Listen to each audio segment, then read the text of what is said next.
Hi నమస్తే, నేను మీ journalist రెహమాన్ని. ఏపీలో జనసేన నేతల అరాచకాలు, దౌర్జన్యాలు రోజురోజుకు కొత్తగా వెలుగు చూస్తున్నటువంటి పరిస్థితి. ఇప్పుడు తాజాగా ఏకంగా జనసేన ఎమ్మెల్యే ఈ కేసులో చిక్కుకున్నారు. రైల్వే కోడూరు ఎమ్మెల్యే జనసేన నేత అరవ శ్రీధర్ వ్యవహారం ఇది.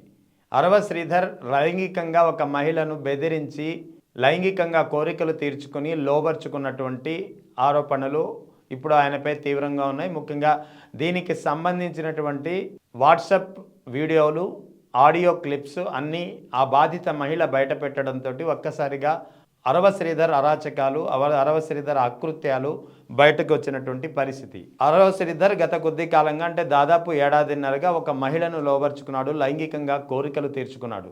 దాదాపు ఏడాదిన్నరగా ఆమెను భయపెట్టో నయానో భయానో ఆమెతో తమ కామ కోరికలు తీర్చుకోవడమే కాకుండా ఆమె గర్భం ధరిస్తే అబార్షన్ కూడా చేయించినటువంటి పరిస్థితి ఉంది.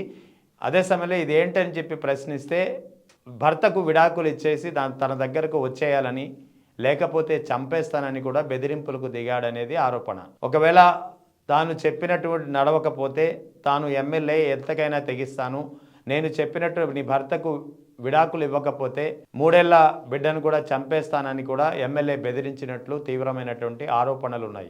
అదే క్రమంలో ఇద్దరి మధ్యన నడుస్తున్నటువంటి వ్యవహారంతో ఆమె భర్తకు కూడా సదరు ఎమ్మెల్యే అరవ శ్రీధర్ ఫోన్ చేసి బెదిరించాడని చెప్పి తెలుస్తోంది. ఈ క్రమంలో భార్యాభర్తల మధ్య కూడా విభేదాలు తలెత్తాయి. ఇప్పుడు ఆమె పరిస్థితి అగమ్యగోచరంగా మారింది. అటు భర్తతో విభేదాలు తలెత్తాయి, ఇటు అరవ శ్రీధర్ దగ్గరికి వెళ్ళలేని పరిస్థితి.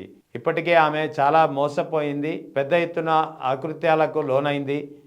సో ఈ క్రమంలో అబార్షన్ కూడా జరగడంతో ఇదేంటని ప్రశ్నిస్తే అరవ శ్రీధర్ ఆమెను భయపెడుతున్నటువంటి పరిస్థితి. నా దగ్గరే ఉండాలి, నేను చెప్పినట్టే నడవాలంటూ ఆమెను బెదిరిస్తున్న పరిస్థితి. సో పరిస్థితి శృతిమించడంతో ఆ బాధిత మహిళ ఏం చేయాలో తోచక ఇక చేసేది లేక ఒక్కసారిగా అరవ శ్రీధర్తో నడిపినటువంటి వాట్సాప్ సందేశాలు, వాట్సాప్ ఆడియోలు, కొన్ని క్లిప్పింగ్లు కూడా బయట పెట్టింది.